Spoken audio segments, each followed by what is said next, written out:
Hello दोस्तों, M के study mall में आपका स्वागत है। आज हम बात करेंगे बिहार अमीन के एलपीए के सब्जेक्ट के बारे में और साथ ही साथ बात करेंगे जो पटना हाई कोर्ट फिलहाल अभी बंद हो रही है गर्मी की छुट्टी के कारण। आखिर इसमें किन किन मामलों पर बीच में सुनवाई होगी या नहीं होगी, और जो एलपीए केस है 1767 अमीन का, वो कब तक सुनवाई होने की संभावना दिख रही है, और जो विशेष सर्वे अमीन की बहाली में विलम्ब होने का कारण क्या है। तो चलिए इन तथ्यों पर बात करते हैं। बात करने से पहले आपसे रिक्वेस्ट है कि अगर आप मेरे चैनल पर नए हैं तो जरूर इसे सब्सक्राइब कर दीजिए। हो सके तो इस वीडियो को अपने दोस्तों में शेयर करने का प्रयास कीजिएगा, ठीक है। तो चलिए, आज के न्यूज़पेपर में दिया गया है जो कि पटना हाई कोर्ट 23 से गर्मी की छुट्टी और 20 जून को खुलेगा, ठीक है। लेकिन इसमें कुछ महत्वपूर्ण तथ्य बातें कही गई है, उसको देख लेते हैं।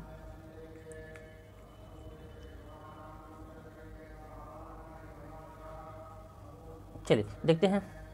पटना हाईकोर्ट सोमवार 23 से गर्मी की छुट्टी हो जाएगी। अब हाईकोर्ट 20 जून से खुलेगा। वहीं छुट्टी के दौरान 23 मई से 20 जून के बीच वोकेशनल कोर्ट चलेगा, जिसमें हर लंबित आपराधिक मामलों की सुनवाई की जाएगी। मतलब लंबित आपराधिक मामले की ही सिर्फ सुनवाई की जाएगी, या तो ठीक है। इसके लिए 4 सप्ताह सोमवार से गुरुवार तक कोर्ट में बहुत जरूरी मामलों पर सुनवाई कोर्ट की अनुमति के बाद ही की जाएगी। अगर कोर्ट अनुमति देती है तब सुनवाई की जाएगी, ठीक है। तो आप देख सकते हैं कि इसमें जो न्यूज़ दिया गया है, इसमें तो क्लियर हो गया है कि कोर्ट में वह आपराधिक मामले की ही सुनवाई होगी। पटना हाईकोर्ट में गर्मी की छुट्टी 20 जून से खुलेगा। पटना हाईकोर्ट में गर्मी की छुट्टी शुरू हो गई है। छुट्टी के बाद 20 जून से कोर्ट खुलेगा। इस 4 सप्ताह में सोमवार से गुरुवार तक जरूरी मामलों की सुनवाई की जा सकेगी, वो भी अनुमति लेकर। तो यहाँ पर तो एक चीज़ तो क्लियर हो गया है कि जो कि ये सिविल कोर्ट का मामला है, और इसमें हमें तो नहीं दिखता है कि बीच में इतना सरकार के लिए इंपॉर्टेंट है कि बीच में इसकी सुनवाई हो पाएगी। तो एलपीए केस की मामला मान के चलिए कि अब गर्मी की छुट्टी के बाद ही सुनवाई होने की पूर्ण संभावना है। इससे पहले कोई संभावना है, क्योंकि आज तो खत्म ही हो गया, और आज अगर कुछ उसांश भी नहीं दिख रहा है। चूँकि जैसा कि देखिए आज फिलहाल इसका क्या अप टू डेट है, पहले देख लेते हैं उस अप टू डेट को। तो ये कल ही का है। अप टू डेट 57 पर दिखा रहा है, 20 हेयरिंग डेट है, ठीक है। लेकिन जो एलपीए के 39 अप्रैल 2022, तो इसके आज तो हेयरिंग हो ही नहीं पाएगी, संभावना ही नहीं दिख रही है।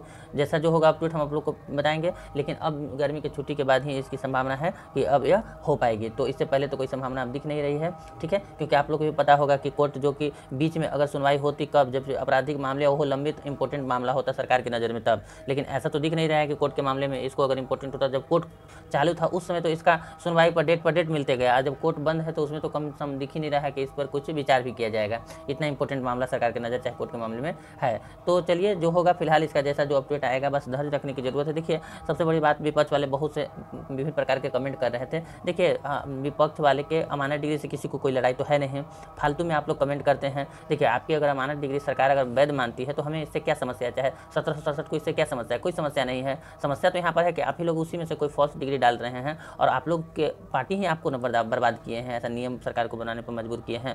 तो इसमें ऐसा नहीं है कि 1767 को कोई समस्या है। बात यह है कि सरकार जैसा जो नियमावली बनाई उसके अनुरूप आज तक ये बहाली चली है 1767, और उसी के अनुरूप चल रहे हैं। ऐसा नहीं है कि अपने मन से कर रहे हैं 1767 वाले।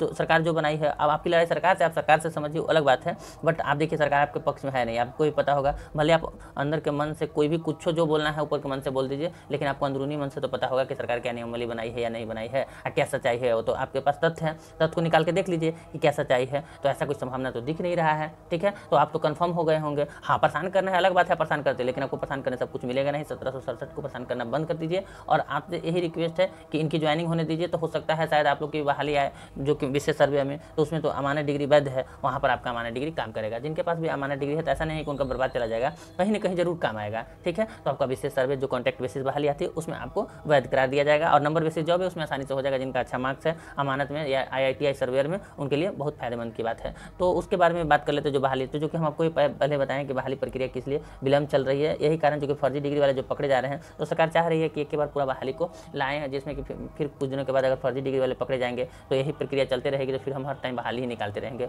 तो ये प्रक्रिया के चलते ही थोड़ा सा विलंब हो रही है। और सबसे बड़ी बात, इस बार थोड़ा सा बहाली में हो सकता है टाइम लग जाए, इसलिए क्योंकि पहले वेरिफिकेशन कराएगी सरकार, तभी ज्वाइनिंग कराएगी। क्योंकि पिछला बार वाला नहीं चाह रही है कि जो ओरिजिनल स्टूडेंट है वो छट जाए, और जो फर्जी डॉक्यूमेंट वाले हैं वो यहाँ आ जाएँ, बाकी 1 साल 2 साल में वो पकड़े जाएँ। और जो उनका समस्या था, जो ओरिजिनल स्टूडेंट भी चले गए और वो पकड़े भी गए फर्जी वाले, तो एक का तो सीट खा गए ना। तो ऐसा नहीं चाह रही सरकार। इस बार पहले ही वेरिफिकेशन यूनिवर्सिटी या जहाँ से आप डिग्री लेंगे, ठीक है, वहाँ से ये वेरिफिकेशन करवा लेगी, तो उसमें थोड़ा सा हो सकता है टाइम लग जाए। तो विशेष सर्वे अमीन, कानून को लिपिक इत्यादि पोस्टों की बहाली आने की संभावना है। अब जैसा जो होगा आपको फर्जी डिग्री का जाँच तेज़ी से से चालू कर दी है और उसमें जितने पकड़े जाते हैं फाइनली उन लोग को करके लगभग 3000 से ऊपर आपको सीट आने की संभावना है। तो थोड़ा सा धैर्य रखिए, इंतजार कीजिए, जरूर आएगी बहाली। थोड़ा देखिए सरकार का है तो सरकारी काम तो किसी के मन से चलता नहीं है, सरकार जब चाहती है, ये बहाली तो पिछले ही मंथ आने वाली थी, लेकिन सरकार चाहेगी तब ना कब बहाली निकालना है, नहीं निकालना है, कब क्या देना है, वो तो उनके पर डिपेंड है। ठीक है, तो LRC डिपार्टमेंट जब चाहेगी जब बहाली निकाल सकते हैं, लेकिन हाँ बहाली आएगी, थोड़ा सा हो सकता है विलम्ब देखने को मिले, वो अलग बात है, बट बहाली आएगी। कंफर्म रहिए आपकी बहाली आएगी, 3000 से ऊपर की बहाली आएगी, जिसमें लिपिक कानून को जो कि विशेष सर्वेमेन इत्यादि जो कि ITI सर्वेयर या अमानत की डिग्री है उनके लिए भी वैध है, और साथ ही साथ जो सिविल इंजीनियरिंग में डिप्लोमा किए हैं उनके लिए भी वैध है।